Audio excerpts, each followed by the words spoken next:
ఓం శాంతి. సరే, ఈరోజు మనం 13 డిసెంబర్ 2025 నాటి శివబాబా జ్ఞాన మురళి ఉంది కదా, అందులో చెప్పిన కొన్ని ముఖ్యమైన విషయాల గురించి కొంచెం లోతుగా మాట్లాడుకుందాం. ఈ మురళి చదువుతున్నప్పుడు నాకు నిజంగా ఒక అద్భుతమైన బ్లూ ప్రింట్లా అనిపించింది. అంటే ఒక సాధారణ మనిషి దైవంగా మారే ప్రయాణంలో ఏంటి సవాళ్లు, వాటికి సాధనాలేంటి, అసలు మన ఫైనల్ డెస్టినేషన్ ఏంటి, వీటన్నిటినీ ఈరోజు కొంచెం విడమర్చి చూద్దాం. ఈ మురళి సారాంశమంతా ఈశ్వరీయ మిషన్ అనే మాట చుట్టూ తిరుగుతుంది. అవును. ఆత్మలను పవిత్రంగా చేసి వారికి అనంతమైన వారసత్వాన్ని ఇప్పించడం, అదే ఈ దైవీయ కర్తవ్యం. మురళి మొదట్లోనే బాబా అంటారు, మధురమైన పిల్లలు, ఇది మీ ఈశ్వరీయ మిషన్, మీరు అందరినీ ఈశ్వరునికి చెందినవారిగా తయారుచేస్తారు అని. ఈ మాట చాలా పవర్ఫుల్గా అనిపించింది. అసలు ఈ ఈశ్వరీయ మిషన్ అంటే ఏంటి? అంటే జస్ట్ జ్ఞానం చెప్పడమేనా, లేకపోతే దాని వెనుక ఇంకా ఏదైనా లోతైన అర్థం ఉందా? మీరు చెప్పింది చాలా కరెక్ట్. ఇది చాలా లోతైన విషయం. ఈశ్వరీయ మిషన్ అంటే కేవలం నలుగురికి జ్ఞాన విషయాలు చెప్పడం కాదు. ఇక్కడ అసలు పాయింట్ ఏంటంటే, ఇది ఒక వ్యక్తి ఐడెంటిటీని, అంటే గుర్తింపును పూర్తిగా మార్చే ప్రక్రియ. ఓ, నేను ఒక శరీరం, నా పేరు ఇది అనే ఒక లిమిటెడ్ ఆలోచన నుంచి నేను విశ్వానికి వారసుడైన ఒక పవిత్ర ఆత్మను అనే అనంతమైన ఫీలింగ్లోకి తీసుకువెళ్తుంది. అంటే ఇది ఒక ట్రాన్స్ఫర్మేషన్ అన్నమాట. ఎగ్జాక్ట్లీ. ఇది మనకు అంతిమ స్వేచ్ఛను ఇచ్చే మార్గం. ఈ మురళిలో బాబా ఒక అద్భుతమైన పోలిక చెప్పారు. లౌకిక తండ్రి మనకు ఈ ఒక్క జన్మకు ఆస్తిని, అల్పకాల సుఖాన్ని ఇస్తే, పారలౌకిక తండ్రి ఏకంగా 21 జన్మల అనంతకాల సుఖాన్నిస్తారని గుర్తుచేస్తున్నారు. అంటే ఈ మిషన్ గోల్ ఎంత పెద్దదో మనం అర్థం చేసుకోవచ్చు. కరెక్ట్. అంటే ఈ మిషన్ ద్వారా మనం ఇతరులకే కాదు, మనక్కూడా దారి చూపించుకుంటున్నామన్నమాట. మన అసలు ఐడెంటిటీని మనం తెలుసుకునే జర్నీ ఇది. అవును అవును. ఈ కాంటెక్స్ట్లోనే మురళిలో 3 రకాల తండ్రుల గురించి చెప్పారు: లౌకిక, పారలౌకిక మరియు అలౌకిక తండ్రి. కొత్తగా వినేవాళ్లకు ఇది కొంచెం కన్ఫ్యూజింగ్గా అనిపిస్తుంది. వీరి మధ్య తేడా ఏంటి, మన ఆత్మిక ప్రయాణంలో వాళ్ల రోల్ ఏంటి? దీన్ని మనం ఒక పెద్ద పిక్చర్ లాగా చూస్తే చాలా సింపుల్గా అర్థమవుతుంది. ఓకే, చూడండి. లౌకిక తండ్రి అంటే మనల్ని ఈ శరీరానికి జన్మనిచ్చిన తండ్రి, అంతే. సరే, వాళ్ల పాత్ర ఈ ఒక్క జన్మ వరకే ఉంటుంది. ఇక పారలౌకిక తండ్రి, ఆయన ఆత్మలందరి తండ్రి, నిరాకార శివబాబా, మన స్పిరిచువల్ ఫాదర్.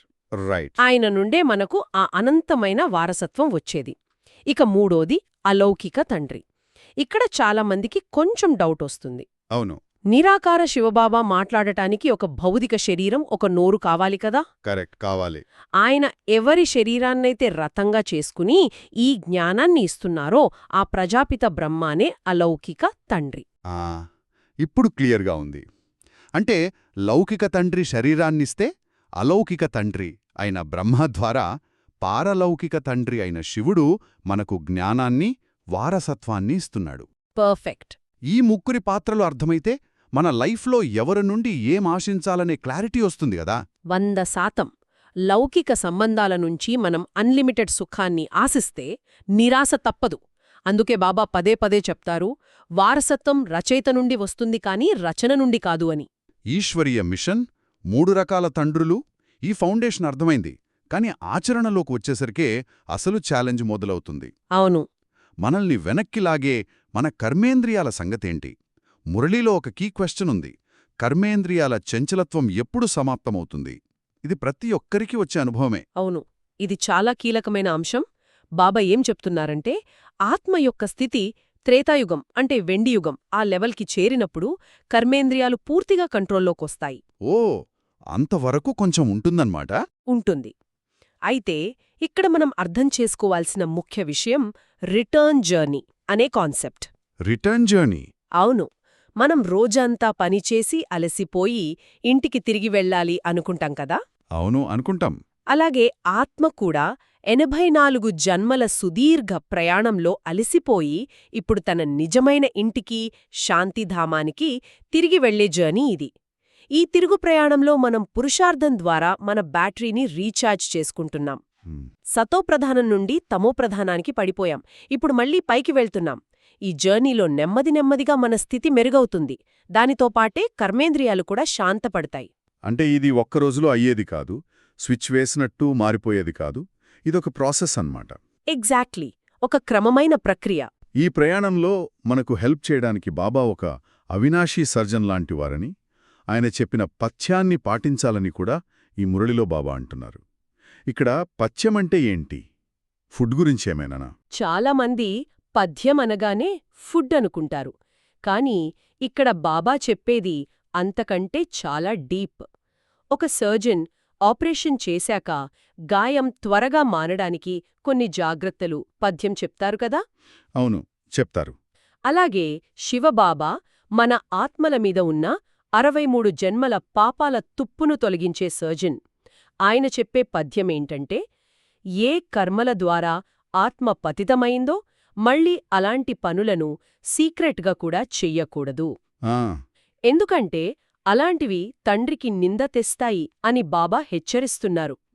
ఇది వినడానికి చాలా ఉన్నతంగా ఉంది.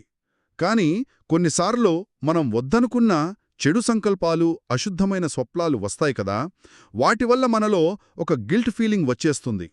అలాంటి పరిస్థితిలో కూడా మనం తండ్రికి నింద తెచ్చినట్టేనా? ఇది చాలా మంచి ప్రశ్న.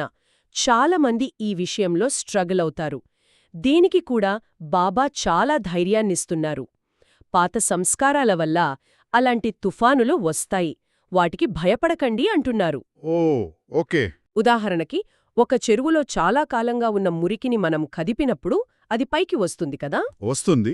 అలాగే జ్ఞానం, యోగంతో మనం మన లోపల క్లీనింగ్ స్టార్ట్ చేసినప్పుడు లోపల దాగి ఉన్న పాత సంస్కారాలు బయటకొస్తాయి.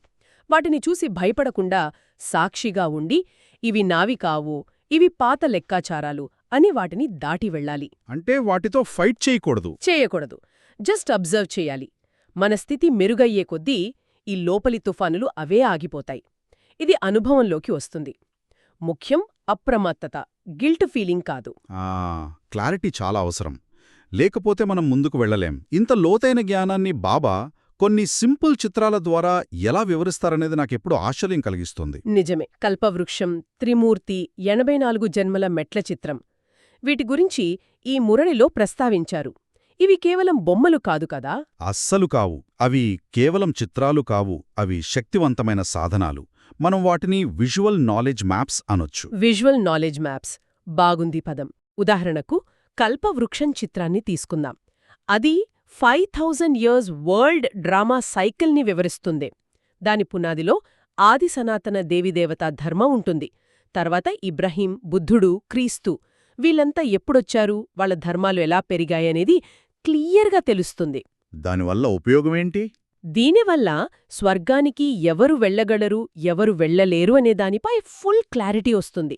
మిగిలిన ధర్మాల ఆత్మలు శాంతిధామానికి వెళ్తాయి కాని స్వర్గానికి రాలేవు అనే సత్యం అర్థమవుతుంది. అలాగే ఆ 84 జన్మల మెట్ల చిత్రం కూడా.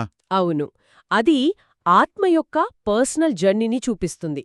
సత్యుగంలో 16 కళల సంపూర్ణంగా ఉన్న ఆత్మ ద్వాపరా కలియుగాలకొచ్చేసరికి ఎలా పవర్ తగ్గి పతితంగా అవుతుందో ఆ మెట్ల చిత్రం కళ్లకు కట్టినట్టు చూపిస్తుంది.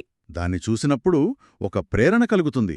ఓ, నేను ఇక్కడ ఉండేవాణ్ణి, ఇప్పుడు ఇక్కడికి పడిపోయాను, మళ్ళీ పైకి వెళ్ళాలి అని. కరెక్ట్. ఇవి మాట్లాడే చిత్రాల్లాంటివి. గంటల తరబడి చెప్పే జ్ఞానాన్ని ఒక్క చిత్రంతో అర్థం చేయించవచ్చు. అయితే ఈ జ్ఞానమంతా తెలిసాక, ఈ చిత్రాల ద్వారా అంతా అర్థం చేసుకున్నాక కూడా కొందరు ఎందుకు తప్పులు చేస్తారో దాని గురించి బాబా ఏం హెచ్చరించారు? ఎందుకంటే తెలియక చేసే తప్పు వేరు, తెలిసి చేసే తప్పు వేరు కదా. ఇది చాలా ముఖ్యమైన ప్రశ్న.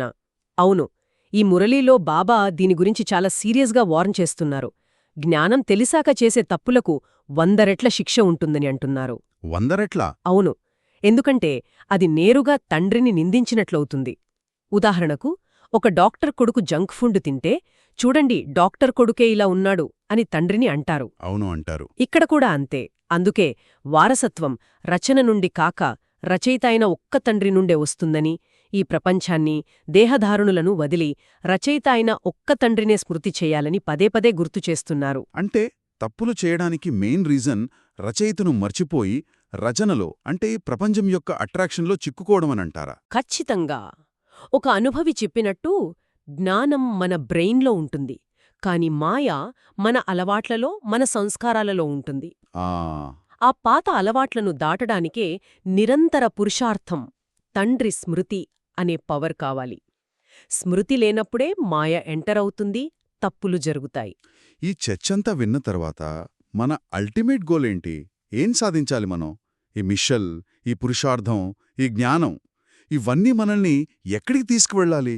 కర్మాతీత స్థితి అనే పదం తరచుగా వింటాం, కాని ఆ పదం వినగానే అది మనకు సాధ్యమేనా అనిపిస్తుంది. చాలా సహజం ఆ ఫీలింగ్. శరీరానికి రోగం వచ్చినా, మనసులో గొరవున్నా యజమానిగా ఉండటం అనేదొక యోగి లెవెల్ కదా.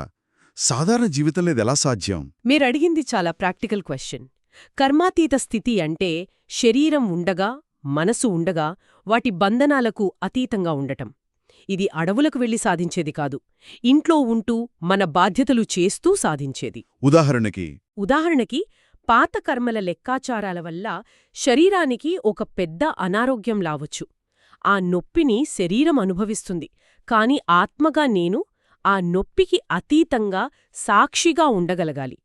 ఇది పాత అకౌంట్ క్లియర్ అవుతోంది అనే నాలెడ్జ్తో స్థిరంగా ఉండాలి. అంటే నొప్పిని ఫీల్ అవ్వకూడదని కాదా? కాదు. ఫీల్ అవ్వకూడదని కాదు. నొప్పి ఉంటుంది, కాని ఆ నొప్పి మనల్ని రూల్ చేయకూడదు. మనం దానికి యజమానిగా ఉండాలి. ఓకే. అలాగే ఇతరులతో డీల్ చేసేటప్పుడు వారి సంస్కారాల వల్ల మనస్సులో ఘర్షణ రావచ్చు. ఆ టైంలో కూడా వారి సంస్కారాలకు రియాక్ట్ అవ్వకుండా నా అసల స్వరూపమైన శాంతిలో, ప్రేమలో స్థిరంగా ఉండగలగడమే కర్మాతీత స్థితికి గుర్తు. కర్మయోగిగా ఉంటూ కర్మభోగాన్ని అనుభవించడం. ఎగ్జాక్ట్లీ. కర్మ చేస్తూ దాని ఫలితాన్ని యోగబలంతో అనుభవించడం. ఇదే యజమాదిగా ఉండే స్థితి. అంటే కేవలం జ్ఞానం వింటే సరిపోదు, దాన్ని పవర్గా మార్చుకుని ప్రతి సిచ్యువేషన్లో అప్లై చేయాలి. కరెక్ట్. మురళి చివర్లో ధారణ కోసం చెప్పిన సారాంశం కూడా ఇదే కదా? ఖచ్చితంగా. ధారణ కోసం చెప్పిన 2 పాయింట్స్ ఈ మొత్తం మురళికి సమ్మరీ లాంటివి. ఒకటి, ఒక్క తండ్రి నుండే వినాలి మరియు వారి అవ్యభిచారి స్మృతిలోనే ఉండాలి. అవ్యభిచారి అంటే బుద్ధి ఇంకెక్కడికీ వెళ్లకూడదు. Single focus. అవును. ఒకే ఒక్క ఆధారం, ఒకే ఒక్క నమ్మకం. ఇక 2, తండ్రి చెప్పిన పథ్యాన్ని పాటిస్తూ పాపకర్మలు చెయ్యకూడదు. అంటే మనస్సులో, మాటల్లో, కర్మల్లో ప్యూరిటీని పాటించడం. ఇక వరదానం, స్లోగన్ కూడా ఇదే ఐడియాని సపోర్ట్ చేస్తున్నాయి. అవును కదా. వరదానంలో సంకల్పాలు, మాటలు, కర్మల ద్వారా చేసే సేవలో బ్యాలెన్స్ ఉంటే గుణమూర్తులుగా అవుతారని బాబా చెప్పారు. అంటే మనం ఇతరుల నుంచి గుణాలను తీసుకోవడమే కాదు, మన గుణాలను వారికి దానం చేయాలి. గుణదానం. అవును. గుణదానమే అన్నింటికన్నా పెద్ద దానం అని బాబా స్పష్టం చేశారు. ఒకరి దోషాలను చూడకుండా వారిలోని ఒక్క మంచి గుణాన్ని చూసి దాన్ని మెచ్చుకుంటే వారికి ఎంత పవరొస్తుంది కదా. అదే అసలైన సేవ.